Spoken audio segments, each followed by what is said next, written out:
Hello friends, मेरा नाम शिप्रा भटनागर चंद्रा है और आप सबका मेरे चैनल शिप्रा मोटिवेशन में बहुत बहुत स्वागत है। आज की बुक समरी है why didn't they teach me this in school by carry signal. Friends, school में ऐसी बहुत सारी बातें थी जो हमें नहीं बताई गई। काश हमें वो बातें पहले बताई गई होती तो हम अपनी लाइफ में और ज़्यादा ग्रो कर पाते, हमारे कुछ एरिया बहुत अच्छे हो जाते और हमें आज उसके लिए किसी भी चैलेंज का सामना नहीं करना पड़ रहा होता। तो आज की बुक इसी पर बेस्ड है, जो कि कैरी सिगल के द्वारा लिखी हुई बहुत ही अच्छी बुक है। इसमें पर्सनल फाइनेंस से जुड़ी बहुत सारी बातें बताई गई है कि किस तरीके से हम अपने पर्सनल फाइनेंस को मैनेज करें, किस तरीके से लोन लें, क्रेडिट कार्ड को कैसे मैनेज करें, अपने खर्चों को कैसे मैनेज करें और एक अच्छा पैसिव इनकम मॉडल कैसे बनाएं। तो इसमें हमें ये सारी चीज़ें पर्सनल फाइनेंस से रिलेटेड बहुत सारी पॉइंट्स बताए गए हैं। मैं यहाँ आपके साथ 42 पॉइंट डिस्कस करूँगी, जिसको हम वन बाय वन समझेंगे। तो चलिए टाइम वेस्ट ना करते हुए आगे बढ़ते हैं। हमेशा ये बात ध्यान रखिए, ज़रूरी नहीं है कि आपका फाइनेंस का बैकग्राउंड हो, लेकिन पैसा सभी के लिए बहुत इंपॉर्टेंट होता है। पैसा खुदा नहीं है, लेकिन खुदा से भी कम नहीं है। बहुत सारी बातें तो पैसे के लेवल पे ही, छोटी मोटी बातें अपने आप ही सॉर्ट आउट हो जाती हैं। इसलिए इससे रिलेटेड नॉलेज सभी के लिए मैंडेटरी होनी चाहिए, ताकि सभी लोग एटलीस्ट अपने फाइनेंस को तो अच्छे से मैनेज कर सकें, अपने खर्चे को अच्छे से कंट्रोल कर सकें और अपनी लाइफ को खुल के अच्छे से एंजॉय कर पाए। फ्रेंड्स, फर्स्ट पॉइंट कहता है कि फाइनेंशियली स्ट्रांग व्यक्ति से शादी करें। यहाँ पर फिर फाइनेंशियल स्ट्रांग का मतलब ये नहीं है कि इंसान पैसों से बहुत रिच हो या जीनियस हो। कहने का सेंस कि उसका जो फाइनेंशियल मैनेजमेंट है वो बहुत ज़्यादा स्ट्रांग होना चाहिए, पैसे की समझ उसके अंदर बहुत अच्छी होनी चाहिए। आप दोनों का पैसों के लेकर तालमेल अच्छा बैठना चाहिए। आप लोग एक दूसरे से अपनी पैसों को लेकर फिलॉसफी को शेयर कर सकें। क्रेडिट स्कोर क्या है, क्या वो बजट प्लानिंग करते हैं, क्या वो बजट प्लान करके आगे फ्यूचर को डिसाइड करते हैं। तो इस तरीके के व्यक्ति के साथ शादी करें। एक्स्ट्रा पैसे कैसे भी कमाएं, कितनी सेविंग्स है, कौन कौन से लोन्स हैं जिनको हमें जल्दी रीपे करने चाहिए। इसी के साथ हमारे पास गुड डेट है या बैड डेट है, और फाइनेंशियल प्लानिंग, कितना बड़ा घर बनाना है, कितना बैंक बैलेंस होना चाहिए, दोनों को मिलकर कितना कमाना चाहिए। तो ये सारे पॉइंट्स हैं जिनके साथ आप डिस्कस कर सकें। ऐसे फाइनेंशियली स्ट्रांग व्यक्ति के साथ शादी करनी चाहिए। दूसरा पॉइंट ये कहता है, जिस व्यक्ति से शादी करिए फाइनेंशियली स्ट्रांग व्यक्ति के साथ शादी में रहें। ज़्यादातर हमारे जो डाउनफॉल का कारण होता है वो हमारा डिवोर्स होता है। डिवोर्स के कारण बहुत सारे लोगों की मनी का भी लॉस होता है। इसलिए कोशिश करें कि जिस समझदार व्यक्ति से आपने शादी करी है उसके साथ शादी में बने रहें। इससे आपके पर्सनल फाइनेंस तो अच्छा होगा ही, पैसों की बरकत बढ़ोतरी भी होगी, प्रचुरता भी होगी, और साथ में आपके रिलेशनशिप भी स्ट्रांग होंगे, आपका मेंटल मैच करेगा और आप लाइफ के और भी बहुत सारे एस्पेक्ट में कामयाबी ढूंढ लेंगे। इसलिए गुड रिलेशनशिप में रहना, एक अपनी शादी को अच्छे समय तक निभाना भी एक सक्सेस की ही बहुत बड़ी बात है। फ्रेंड्स, आपको जो भी आपका इनकम सोर्स है उससे आप अपने कम खर्चे करें, अपनी इनकम से कम खर्चे करें। जब आप ऐसा करते हैं तो कभी भी आपका बजट बिगड़ता नहीं है और आपके अकाउंट में हमेशा सफिशेंट फंड रहता है। हमारे अकाउंट में सफिशेंट मनी होगी तभी हम सेविंग या इन्वेस्टमेंट करके और ज़्यादा पैसे बना सकते हैं, पैसिव इनकम भी जनरेट कर सकते हैं। फोर्थ पॉइंट, अपने फाइनेंशियल फ्रेंड सर्कल को बढ़ाएं। इसका मतलब है आप ऐसे लोगों के टच में रहें जिन्हें फाइनेंस की बहुत अच्छी समझ होती है और जो टाइम टू टाइम आपको भी एक अच्छी प्लानिंग बताते हैं। जब आप ऐसे लोगों के संपर्क में रहते हैं तो आपका भी फाइनेंशियल गोल सेटिंग बहुत अच्छी हो जाती है। वीक में एक दिन आप ऐसा ज़रूर रखें, 1 घंटा ज़रूर ऐसा रखें जब आप अपनी फाइनेंशियल नॉलेज को इंक्रीज़ करें। उसमें आप ये देखिए कि हम एक्स्ट्रा अर्निंग कैसे करें, ज़्यादा इन्वेस्टमेंट कैसे करें, ज़्यादा बजटिंग कैसे करें, ज़्यादा प्लानिंग कैसे करें, अपना फाइनेंस को कैसे मैनेज करें, अपने इनकम के और ज़्यादा मल्टीपल सोर्स कैसे बनाएं, कैसे किसी पैसिव इनकम मॉडल पर काम करें। तो 1 घंटा आपको अपनी लर्निंग पे ज़रूर देना चाहिए। इससे आपका माइंडसेट पैसों को लेकर बहुत ज़्यादा, पैसों को कमाने और उनको बचाने के लिए बहुत ज़्यादा पॉजिटिव हो जाएगा और वो नए नए आइडियाज़ भी खोजने लगेगा। स्लोली और स्मार्टली अमीर बने। फ्रेंड, जब आप स्लोली और स्मार्टली अमीर बनते हैं, अमीर बनने के 2 तरीके हैं, एक स्मार्ट तरीका है, एक पुराना तरीका है। पुराना अपना ट्रेडिशनल तरीका होता है। फ्रेंड्स, एक तो ये तरीका है अपना पुराना तरीका, जिसमें हम थोड़े थोड़े पैसों को इन्वेस्ट करते जाते हैं और एक लंबे समय के बाद हम अमीर बन जाते हैं। और दूसरा एक स्मार्ट तरीका होता है, लेकिन जैसे ट्रेडिंग या कोई भी हम ऐसा काम करके हम फास्ट मनी को अचीव कर सकते हैं। लेकिन कोई भी शॉर्टकट नहीं है, इसलिए कोई भी शॉर्टकट ना अपनाएं। स्मार्ट तरीके से काम करें, नई नई स्किल्स सीखें, नई नई अपॉर्चुनिटीज़ को ग्रैस्प करें, उनके बारे में सीखें, न्यू न्यू बिजनेस आइडियाज़ पे अप्लाई करें। जब आप ऐसा करते हैं, न्यू स्किल्स सीखते हैं, तो आप स्मार्ट तरीके से भी बहुत तेज़ी से अमीर और कामयाब बनते हैं और आपकी फाइनेंशियल हेल्थ भी बहुत अच्छी होती चली जाती है। नेक्स्ट, आपको अपने फाइनेंशियल गोल्स बनाने चाहिए। आपको अपने 1 महीने, 6 महीने, 1 साल, 2 साल, 3 साल एंड 5 साल और 10 साल के हिसाब से इस तरीके से गोल बनाने चाहिए कि अभी आने वाले 3 महीनों में क्या चाहिए, 6 महीने में क्या चाहिए, साल भर में क्या चाहिए और उसके बाद हमें क्या चाहिए और हम कहाँ पर पहुँचना चाहते हैं। जब आपके पास गोल होगा तो आपको उसको चेस करने में बहुत ज़्यादा ईजी हो जाएगा। एक रिटन बजट बनाएं और हर महीने इसका इवैल्यूएशन करते रहिए कि आपने कितना बजट के अंदर खर्चा किया या कितना बजट के ऊपर चले गए। जब आपके पास बजट का इवैल्यूएशन होता है, जब आप बजट का इवैल्यूएशन करने बैठते हैं, तो आपको समझ में आता है कि आप कितने पानी में हैं। क्या आपने वाकई में बजट के तहत ही काम किया है या बजट आपका ऊपर चला गया या आपने ओवर एक्सपेंसेस करे हैं। तो बजट आपको ओवरऑल एक आइडिया देता है जिससे कि आपकी अपनी इनकम को मेज़र करने में बहुत ज़्यादा हेल्प होती है।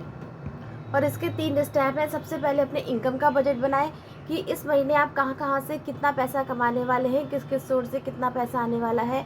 दूसरा, अपना एक्सपेंस बजट बनाएं कि महीने भर का जो खर्चा है वो जो भी इनकम आएगी वो कहाँ आपका खर्चा होगा। एंड तीसरा, अपना सेविंग एंड इन्वेस्टमेंट का बजट बनाएं। जब आप इस तरीके से काम करते हैं तो आपको कभी भी फाइनेंशियल प्रॉब्लम नहीं होगी।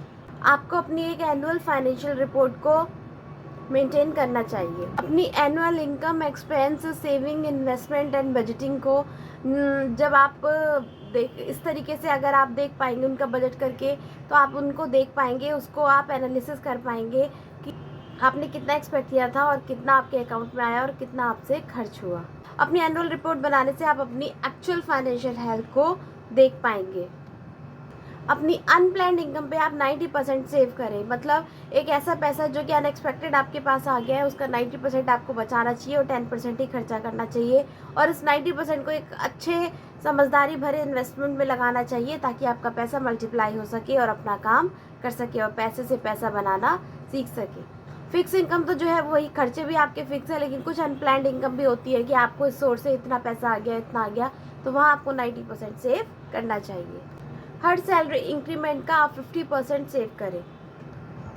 एम्प्लॉय बेनिफिट्स को समझें एंड उसका फ़ायदा उठाएं। ऐसा करके आप नौकरी में भी बहुत अच्छा पैसा बना सकते हैं और कम सैलरी में भी बहुत अच्छी अपनी बजटिंग एंड मैनेजमेंट कर सकते हैं। जब आप ऐसा करते हैं तो आप बहुत जल्दी फाइनेंशियली फ्री हो जाते हैं और अपनी पसंद की लाइफ को बहुत अच्छे से एंजॉय कर पाते हैं।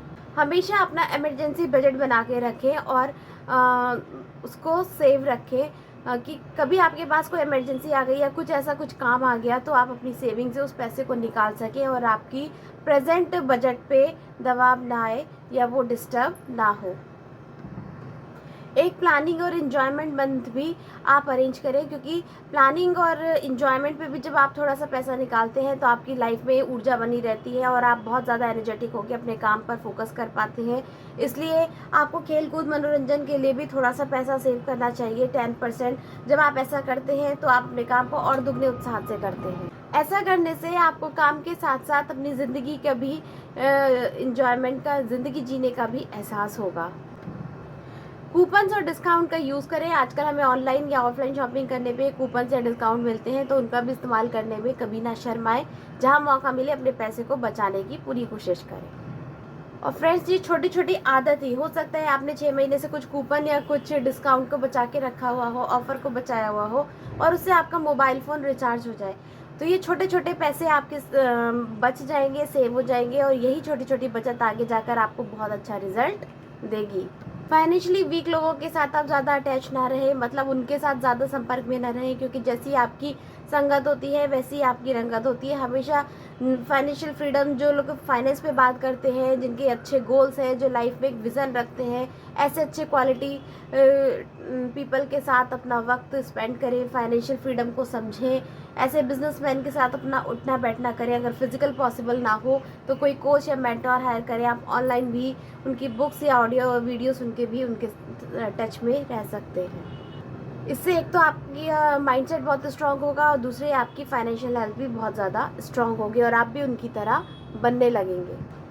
ओनरशिप कॉस्ट को कम नहीं समझना चाहिए, यानी कि किसी घर या गाड़ी को खरीदते समय वो जिम्मेदारी भी आपकी हो जाती है। इसलिए अपने गाड़ी, घर, मकान, दुकान का भी आप अच्छे से ध्यान रखें। जब आप उसका अच्छे से ध्यान रखेंगे, अच्छे से टाइम टू टाइम मेंटेन कराएंगे, तो बहुत सारे अनवांटेड खर्चों से आप बच जाएंगे। अपनी गाड़ी को सेफली चलाइए, स्मार्टली चलाइए, तो बहुत सारी चीज़ें आपकी वेस्ट होने से बच जाएंगी। अपने खर्चों को प्रायोरिटाइज कीजिए, मतलब आपको पता होना चाहिए कि आपका मेन खर्चा कहाँ हो रहा है, रेंट पर, खाने पर, सीखने पर या घूमने पर। अपने नीड और वांट के फ़र्क को पहचानें, और जब तक आप फाइनेंशियल स्टेबल ना हो तब तक सिर्फ नीड पे खर्चा करें, वांट पे फोकस ना करें, और वांट के पैसे बचाकर आप उन्हें और ज़्यादा इन्वेस्ट करके अपने आप को फाइनेंशियली स्टेबल बनाइए। फ्रेंड्स, कभी भी अनवांटेड लोन्स ना लें, ऐसी चीज़ों के लिए लोन कभी ना लें जो कि आपको बहुत ज़्यादा आपकी जेब से पैसा निकालती हैं। अच्छे लोन वही होते हैं जिससे, मान लीजिए कुछ लर्निंग पे या बिजनेस के लिए आपने लोन लिया है, तो ये सारी चीज़ें ऐसी हैं जो आपकी जेब में पैसा लेकर आएंगी, और ये अच्छे लोन्स होते हैं। तो हमें अच्छे लोन्स लेने चाहिए, बुरे लोन्स नहीं लेने चाहिए। जिससे हमारी एसेट बने, हमारी जेब में पैसा आए, ऐसे लोन लेने चाहिए। जिससे पैसा जाए, ऐसे लोन अवॉइड करने चाहिए। अगर आप लोन में हैं तो जल्दी से बाहर निकलें। इन स्टेप्स को फॉलो करके आप बहुत जल्दी से अपने लोन से बाहर आ सकते हैं। या लोन को जल्दी रीपे कैसे करें, बहुत सारी बुक समरीज भी आप पढ़ सकते हैं। अपनी इनकम से ज़्यादा खर्चा कभी ना करें, क्योंकि जितनी चादर उतने पैर। अगर इनकम से ज़्यादा खर्चा करेंगे तो हमेशा हैंड टू माउथ की सिचुएशन बनी रहेगी। अपने क्रेडिट कार्ड को यूज़ करना बंद करें। इसके लिए अपने या तो कैश या डेबिट कार्ड को ही यूज़ करें, और केवल क्रेडिट कार्ड आपको इमरजेंसी के लिए रखना चाहिए कि कभी कोई इमरजेंसी आ गई तो सिर्फ एक, वो भी ओनली एक क्रेडिट कार्ड आपको अपनी जेब में रखना चाहिए। आपके ऊपर कितना लोन है, इन सबको टैली करें, उन सबका हिसाब लगाएं, उनकी प्लानिंग करें, और कितने टाइम में आप उन सबको रीपे कर देंगे, इन सब की भी बैठ के प्लानिंग बनाइए। और किस तरीके से आप उनको जल्दी से जल्दी लोन फ्री हो सकते हैं, इस पर अपना दिमाग चलाइए। जब आप ऐसा करेंगे तो बहुत जल्दी अपने लोन से छुटकारा पा लेंगे।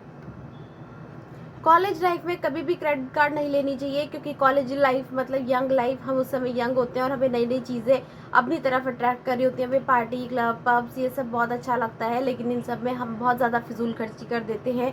इसलिए हमें कोशिश करनी चाहिए कि कॉलेज लाइफ में कभी भी भूलकर क्रेडिट कार्ड का यूज़ नहीं करना चाहिए। और कॉलेज के बाद केवल आपको एक ही क्रेडिट कार्ड रखना चाहिए, जो कि आपको इमरजेंसी के लिए रखना चाहिए, जैसा कि हमने पहले भी डिस्कस किया है। अगर आपके पास क्रेडिट कार्ड है तो उसका टाइम टू टाइम पेमेंट करते रहिए। कभी भी क्रेडिट लिमिट मत बढ़ाइए, क्योंकि इससे आपको बहुत ज़्यादा पेनल्टी लगती है, बहुत ज़्यादा एक्स्ट्रा चार्ज पे करना पड़ता है। अपने पैसों को खुद मैनेज करें और अपने हिसाब से ही बजट बनाएं, क्योंकि जितने अच्छे से आप अपनी फाइनेंशियल कंडीशन को समझते हैं, कोई और नहीं समझेगा। इसलिए समझदारी से अपने पैसों को खुद से ही मैनेज करें कि हमें 10 से 20% सेविंग या इन्वेस्टमेंट के लिए रखना है, 10% हमको घूमने फिरने के लिए रखना है, 10% अपने एजुकेशन के लिए रखना है, 10% अपना दान वगैरह के लिए रखना है, और बाकी का 50% या 40% हमें अपने रेगुलर खर्चों के लिए करना है। इसलिए अपने फाइनेंस को खुद ही मैनेज करें, और अपनी खुद की प्लानिंग, बजटिंग करने के बाद ही आप किसी फाइनेंशियल एडवाइज़र से सलाह लीजिए, ताकि आप उन चीज़ों को और अच्छे से समझ सकें और वो आपकी रिक्वायरमेंट के हिसाब से फिट हो सके। जल्दी जल्दी अमीर बनने की किसी स्कीम में ना फंसे, ऐसा करके आप लालच में फंस जाएंगे और अपने पैसों को गंवा देंगे। अपने इन्वेस्टमेंट को एक ही जगह इन्वेस्ट ना करें, बल्कि अलग अलग डाइवर्सिफाई करें। वो पुरानी कहावत है ना कि सारे अंडे एक ही टोकरी में मत रखिए, तो आपको अलग अलग जगह से इन्वेस्टमेंट करना चाहिए। Share market, mutual funds, gold, bond सभी में करना चाहिए। आरडी, एफडी सभी कुछ रहना चाहिए। सिक्योर से लेके हाई रिटर्न तक सब जगह आपका इन्वेस्टमेंट होना चाहिए। अपने रिटायरमेंट प्लान में इन्वेस्ट करें, इससे आप अपनी लाइफ के आखिरी समय में अपनी लाइफ को अच्छे से एंजॉय कर पाएंगे, किसी के सामने हाथ नहीं फैलाने पड़ेंगे, और अपनी छोटी मोटी ज़रूरतों के लिए आप किसी पे डिपेंड नहीं होंगे, और जो आपका मन होगा उस एज में आप अच्छे से कर पाएंगे। और इसके लिए इंश्योरेंस कराना बहुत अच्छा रहता है, क्योंकि इंश्योरेंस में आजकल ऐसी बहुत सारी स्कीम्स आ गई हैं जिसमें आपको रिटायरमेंट पर भी एक अच्छा पैसा मिलता है, और आप अपनी लाइफ को खुलकर अच्छे से बिंदास होकर जी सकते हैं। जब तक सेटल ना हो तब तक घर मत खरीदिए, रेंट पर रहिए, क्योंकि रेंट पर रहने पर सिर्फ आपको घर का रेंट देना पड़ता है, लेकिन ओनर बनने के बाद बहुत सारे टैक्स हो गया, वाटर टैक्स, बहुत सारी चीज़ें ऐसे आ जाती हैं। टाइम टू टाइम आपको मरम्मत भी करानी पड़ती है घर की, तो इसलिए आपको जब तक सेटल नहीं हो रहे हैं तब तक आप रेंट पर ही रहने का विचार करिए। रेंट पे रहने से आपका ही पैसा बचता रहेगा और आप उस पैसे को सेव करके बहुत अच्छा इन्वेस्टमेंट तैयार कर सकते हैं या कुछ और भी नई स्किल्स को सीख सकते हैं। आपके घर का रेंट आपकी सैलरी का 30% से ज़्यादा नहीं होना चाहिए, क्योंकि अगर आप रेंट में इतना सारा पैसा दे देंगे तब तो नो प्रॉफिट नो लॉस, फिर तो आपके पास खाने पीने के लिए भी कुछ नहीं बचेगा।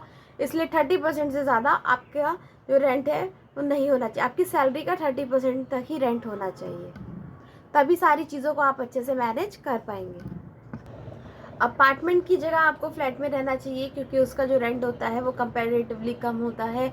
और अगर आप बैचलर हैं तो आपको अपना रूम शेयर करना चाहिए, क्योंकि शेयरिंग में आपका अमाउंट काफ़ी कम हो जाएगा। अगर आप 2 या 3 बच्चों के साथ 30,000 रेंट को या 40,000 रेंट को शेयर करते हैं तो आपको 10,000 या 12,000 ही पर पर्सन पड़ेगा, जो कि बहुत ज़्यादा इकोनॉमिकल रहता है। बाकी खर्चे आप अपने अदर खाने पीने, पढ़ाई, स्टडी या कुछ भी सीखने में कर सकते हैं। और जब तक आप सेटल नहीं हो जाते हैं तब तक आपको बड़े घर लेने की बजाय छोटे घर में ही रहना चाहिए और उसी के साथ अपने पैसों को सेव करते रहिए और उसको किसी न्यू स्किल्स में या किसी न्यू बिजनेस को बिल्ड करने में लगाइए, ताकि वहाँ से आपको बहुत अच्छा पैसा आना शुरू हो जाए और आप अपने सारे सपनों को बहुत जल्दी पूरा कर पाएँ। जितना जल्दी हो उतना फाइनेंशियल फ्री बनने पर फोकस करें, ताकि आप अपनी लाइफ को जल्द से जल्द खुलकर इंजॉय कर पाएँ और जो लाइफ में करना चाहते हैं वो आप बहुत आसानी से कर पाए। तो इसलिए फाइनेंशियल फ्रीडम पर फोकस कीजिए, वो सारे काम अप्लाई कीजिए जिससे आपको जल्द से जल्द फाइनेंशियल फ्रीडम मिले और अपनी इनकम के मल्टीपल सोर्स बनाइए। अगर आप ऐसा करते हैं तो फ्यूचर में आप अपनी एक अच्छी फाइनेंशियल प्लानिंग बना लेंगे। अगर आप जल्द से जल्द फाइनेंशियल फ्रीडम को अचीव कर लेंगे तो आपको फ्यूचर में पैसों के लिए काम नहीं करना पड़ेगा। आप काम इसलिए करेंगे क्योंकि आप उस काम को पसंद करते हैं, आप काम को एंजॉय करते हैं और बेफिक्री से आप अपनी बिंदास होकर लाइफ को जी पाएंगे। जितनी आपकी क्षमता उससे कम घर खरीदें। अगर आपकी क्षमता 5 घर खरीदने की तो आप सिर्फ 1 या 2 ही घर खरीदें, या बाकी के घर अगर आप ले रहे हैं तो उसको रेंट पर्पज से चढ़ाइए, ताकि वहाँ से भी आपको एक्स्ट्रा इनकम आना चालू हो जाए, वो आपके लिए एक एसेट का काम करे। घर खरीदते समय आपको एटलीस्ट 20% या उससे कम, जितना मिनिमम डाउन पेमेंट हो उतना डाउन पेमेंट करके घर खरीदिए। बाकी का 80% आप लोन से लीजिए, EMI से लीजिए। इससे क्या होगा कि आपकी जेब से बहुत ज़्यादा पैसा नहीं लगेगा और धीरे धीरे आप उसे चुकाते रहेंगे। और उसमें भी आप कोशिश करिए कि 80% जो प्रॉपर्टी आपने ली है वो किसी रेंट पे या किसी पर्पस से आप उसको लें, ताकि आपको रेंट आ सके और उससे आपकी EMI बैलेंस होती रहे। आपकी EMI आपकी इनकम के 20% से ज़्यादा नहीं होनी चाहिए। जब आप ऐसा करते हैं तो आपके पास कैश फ्लो बना रहता है और लाइफ को आप अच्छे से एंजॉय करते हैं। नेक्स्ट पॉइंट कहता है कि आपको अपना इंश्योरेंस कराना चाहिए, चाहे वो आपका लाइफ इंश्योरेंस हो, होम इंश्योरेंस हो या आपकी कोई भी चीज़ का आपका हेल्थ इंश्योरेंस हो। जब आप अपना इंश्योरेंस कराते हैं तो काफ़ी सारा पैसा आप बचा लेते हैं। अपना रेंटल इंश्योरेंस कराएं। इससे क्या होता है कि आपका कुछ भी डैमेज होता है तो वो सब चीज़ें जल्दी से रिपेयर हो जाती हैं। नेक्स्ट, अपनी कार को तब तक चलाएं जब तक कि वो सही कंडीशन में अच्छे से चल रही है। किसी से भी इन्फ्लुएंस होकर आपको जल्दी जल्दी कार बदलने की ज़रूरत नहीं है, क्योंकि कार खरीदना अपने आप में एक लाइबिलिटी होती है और आपका पैसा एक तरीके से माइनस ही हो रहा होता है, डेप्रिसिएशन में जा रहा होता है। इसलिए आपकी कार जब तक चल रही है उसको चलाते रहिए, आपका काम जब तक चल रहा है आप अपना चलाते रहिए और अपने पैसे को बचाते रहिए और बढ़ाते रहिए।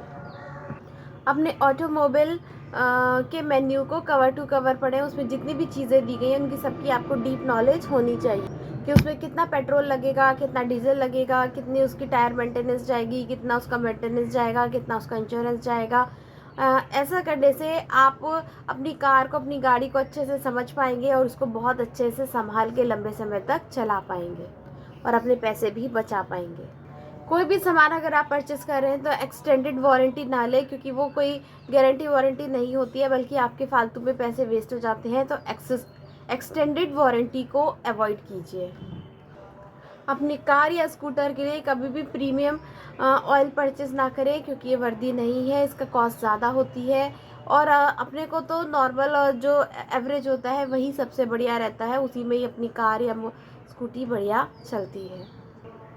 इसलिए हमें अपने पैसे बचाने के लिए फालतू में प्रीमियम पेट्रोल को नहीं लेना चाहिए और अपना जो ऑर्डिनरी है वो भी बढ़िया काम करता है। अपने सभी फाइनेंस मेंटेन करते रहें। तो फ्रेंड्स, ये थी मनी मैनेजमेंट के ऊपर समरी। इसमें आप अपने पर्सनल फाइनेंस को मैनेज करना बहुत अच्छा सीखें। आई होप ये समरी आपको पसंद आई होगी और इसके जो टिप्स और ट्रिक्स हैं उनको यूज़ करके आप भी अपनी लाइफ में बहुत ज़्यादा ग्रो करेंगे और अपनी पर्सनल फाइनेंस को अच्छे से मैनेज करेंगे। अगर पसंद आए तो please like share and subscribe, और मिलते हैं अपने नेक्स्ट वीडियो में। तब तक के लिए गुड बाय।